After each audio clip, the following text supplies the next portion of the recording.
The name of the show is Perfection Rejection, and so there's a lot of imperfection happening. And yeah, you can speak to that. So right, so we're walking our talk here, or talking our walk. Do I have that? I don't know if I have that right. We're going to start because I'm recording already. So my name is Sharon. Yeah. I am the host of the Perfection Rejection show, how to finally overcome your perfectionism and get shit done. And today I am here with DeDee Cai. And DeDee is the founder of Fit to Profit, a company that utilizes psychology, cognitive science, holistic wellness, and business to help leaders, entrepreneurs attain peak performance. With over 12 years of business experience in the brick and mortar health wellness industry, DeDee created FTP, Fit to Profit, to empower everyone to realize his or her true potential. So welcome, DeDee. Hi, thank you so much for having me, Sharon. It's a pleasure to have you. So I understand this topic really excites you, and I'd love to know a little bit more about why that is. Okay, so Fit to Profit, first of all, what does that really mean? Maybe perhaps the fit triggers something that has to do with fitness, right, per se, and why is that in relation or connected to profit? So my quick story would be that obviously you guys know that I have a health and wellness background, and through all of my burnouts and feeling lost, unclear about what I wanted to do with my life, how I found Fit to Profit. And in relation to your show and why we're talking about this topic is what's different about us is so not about teaching you the tactics and the strategies of how to run successful business. We are actually more than that. We are really concerned about how you are conducting your life and are you really building a business that really suits your lifestyle. And what it really means in all of this is for us, rather than teaching you how to be perfect in doing everything that you want to do in your life or business, we're actually teaching you how to just take action and being imperfect at it. Our focus is more on action, doing the things that scares you, doing the things that takes you out of your comfort zone, and really propelling you and giving you the momentum to do what you need to do for your business. And that's just doing things to get feedback. There's no such thing as a mistake or a failure for us in our books. It's just feedback. And feedback from being imperfect, and that's so then you can iterate and make any changes that you need to make in your business, in your life, so that way you are successful. So that's exciting to me. What's exciting to me is obviously doing scary things, because that's like an adrenaline rush for me. Tidbit about me, I'm an adrenaline junkie. So anything that scares me knows that I'm on the right path. And so that's what exciting, about my work and why I want to talk about this topic with you, and who we are from Fit to Profit, and how we teach business owners to set the foundation to do what they need to do by being imperfect and just going with it. Oh, yeah, let's talk a little bit more about that, sort of the adrenaline and the fear side of things, because that's such an uncomfortable, like a lot of people aren't adrenaline junkies, and that's such an uncomfortable feeling for a lot of people. So if that's uncomfortable for you, what do you do to help people step into that? Okay, well, first of all, I would, on a very cognitive level and scientific way of explaining things, is that what we're feeling in terms of fear and excitement, the physiology is the same, meaning you're hyperventilating, your heart rate is up, and it's just your nervous system is set in a gear that is either fight or flight. So know that it's very natural and normal. So that's why I usually teach people. It's like, understand that. So if you're doing something uncomfortable, your body is trying to keep you safe and your brain is trying to tell you to protect yourself. So that's one thing that you should really acknowledge, and being okay with the sensations. So the first thing is working through the sensations. And then the second thing is realizing if there's really any true threat. Because when you tell yourself that there's a true threat or not, then you can really come back to exactly what you need to be doing in the present moment. So when we talk about fight or flight, I think a lot of times we forget that there's also that freeze component. So some people resort to freeze. That's my natural instinct is freeze. Mm-hmm. And it just occurred to me as you were saying that that explains procrastination in a lot of ways in regards to this perfectionism. Because if that's your go-to, well, you're going to freeze and not take the action, right? Yes. Yes. So stepping into that fear, what do you do for people who have that fear, the freeze response rather?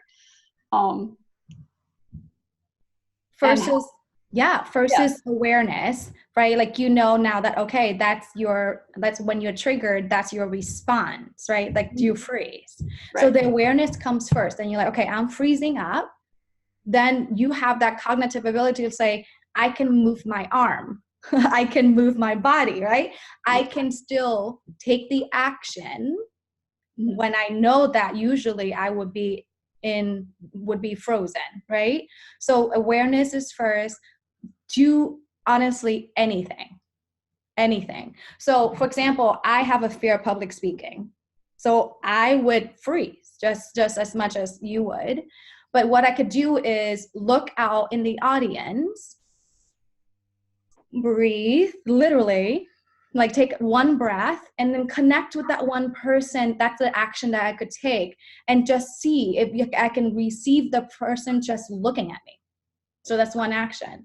And if it's procrastination, you have a lot more time to see that you're really not doing what you're supposed to be doing, and then do anything, take action. So in Fit to Profit, so action sort of, I think, relates to this. You focus a lot on the physical. Do you focus a lot on exercise and the physical aspects of taking care of that things? Is part of our curriculum and training, in a sense that I want the business owners to understand the importance of physical exercise. As you know, it's connected to everything mentally. Your stress level controls your cortisol levels and things like that. It helps you just be healthier and happier. So we definitely talk through it and help with creating a regimen, being part of the routine if somebody needs it. But it's not something that we focus on. What we really truly focus on is 80% the mindset of running the business, in terms of creating certain habits, creating certain structure around your schedule, creating an optimal environment, things like that, so that you can be more productive and you can put out more, I want to say, impactful type of work, rather than just, doing it halfway. So the fit, we speak about physically fit. We talk about 80% emotional and also mental, and then also spiritual too, right? Like when, we're talking about fear, perhaps maybe operating from fear. How about operating from faith, knowing that it's going to be okay, and that if you're speaking in front of a group, it's just a group of people, is your fear of judgment. It's not like no one is going to attack you physically, and nothing is going to viscerally happen to you. So all of that. So four areas of fitness is what we refer to the fit in our company: being fit emotionally, mentally, spiritually, and physically. Nice. So what kind of, so you said structures, what kind of structures do you put in place to make sure that those four things get met? Yeah. Great question. I love it. So first of all, there's an assessment to really look at what is your current lifestyle. And what are your business goals? Because ultimately, my philosophy and what we do here is to create a business plan that fits your current lifestyle. For example, what I mean by that, I'm a mom, so I'm not going to be working 60 hours a week. So it would have to be anywhere between 30 to 40 or even less. And I will have to work around my daughter's school schedule because she has a co-op program that I have to attend. So that's what I mean. So really looking at your business goals, looking at your current lifestyles, and making it really like making both sides workable for each other, so you can work on it simultaneously and being present so you can produce more. So that's the structure that, first of all, we'll look at an assessment to do that. And then within the assessment, then we'll talk through, okay, how are you conducting your days, knowing that you're going to do X number of work here for the business? What kind of activities you're going to be doing on each day, a structure around that. So for example, one of the methods that we use, really teach, is the similarity and also chunking. You might have heard that, is doing similar activities all together, and also really designate and have it like a routine every single week. For example, I call it Marketing Monday. So on Monday, I do anything and everything related to marketing. Tuesday, Wednesday, Thursday is when I see clients, and that's when I see clients back to back. And then Friday, that's when I do, phone interviews, in-person meetings, and things like that. You have to have a structure of how you are going to run your days. Otherwise, the day is going to run you. So, right. Yeah. In terms of structure and creating that foundation so you can operate on a maximum level. So when things are super busy, as that can happen, you can have, there's sort of fluctuations in a business, and sometimes things are busier than others. So when things are super busy, how do you hold to that structure? Yeah. So, I know that things are always going to be, coming up. So one thing that I found super effective is always to have more transition time in between activities, especially if you're going through launches, if you're going through big projects. You have to have almost like buffer time, right? Like instead of going back to back with the client, maybe instead of giving yourself 15 minutes, you may give yourself 30 minutes in between. If you know that that's going to be kind of like a challenging conversation that you're going to be have with the client. So buffer time in between, and then recovery time. I cannot stress that enough. When you are not recovering, you are not producing. When you are not recovering, you are not producing. So my tip for you is more transition time, more recovery, and be really masterful with planning. And what I mean by that is see your structure the way it is, track it for like, let's say a month, see how it's going, tweak it, adjust it, make it even better for the next month. And until you master planning, you're always going to be putting out fires. Right. Yeah. So things can be busy. I get that, but really give your time, self transition time. Like for example, this morning, Sharon, before, I had to meet with you, I had to give myself time to get ready, like put my hair back and put my, shirt on, things like that, and give myself time for that. And that all of that needs to be on your calendar. Even if I'm traveling to a meeting, travel time is on my calendar. So I know I have time to do that. Right. Yeah. Right. That actually, I have recently realized that I need to schedule the travel time in with my appointments because people were booking appointments while I was driving. Yes. Oops. Oops, that didn't work. Yeah, exactly. So planning is it's key in all of it. And like the more successful you are in your business, the better planner that you need to be. Yeah, for sure. So this is super valuable information that you've been sharing. Do you have any other nuggets of wisdom to share with the audience? I would honestly, from the very beginning, I just really learned to ask for help. And it doesn't have to be from your staff, because if you may or may not have a staff, but learning honestly to ask for help, even from my husband, was big. Because I don't know about you, but for me, as being a woman, as a mom, like I feel I can do anything and everything. And asking for help is very hard for me. Right. I know most business owners are like that, because we feel like we can conquer the world and do all the things. But honestly, unless you can master delegation and asking for help, you can only do so much, right? So know what you're really good at, keep doing those things, and get the help that you need to support you for what else that you can do to scale and leverage your business.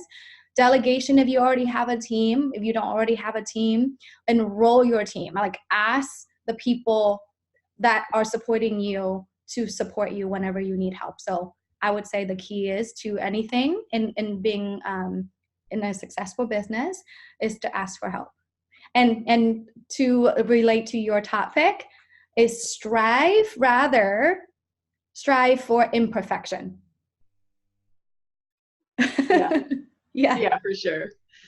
I succeed in that all the time. Yeah. So even though I tend to be a perfectionist, I don't have attention to detail. So I make lots of those kinds of mistakes that are a lack of attention to detail. And then I just used to, not anymore, but I used to just beat myself up for that rather than just be like, you know what, nobody's perfect. And this is what it is. So as long as you're staying in action, right? Like right. You can sit there and be trying to be perfect and freeze up. So that's procrastination itself. So no, any action. Yeah. So, DeDee, I understand you have a free gift for the audience. Would you like to tell us about that? Yes, absolutely. So I'm super excited. From now until the end of the year, I am going to be honoring you $500 scholarship towards any programs that I'm running. So I have a one-on-one program. I have a group coaching program that's coming up. I also will have an online course beginning up next year as well. So $500 towards one of the three, and I'm happy to have a conversation with you to see which is a better plan for you and what you're doing with your business. But either way, I would love to stay connected. You can find me on www.fit2profit, all spelled out, FITTOPROFIT.com. I would love to have a conversation. I have a newsletter as well, and that's how I stay connected with people. Read my blog. Thank you so much for tuning in today, and thanks, Sharon, for having me. Thank you so much, DeDee. I really appreciate your time. Yes.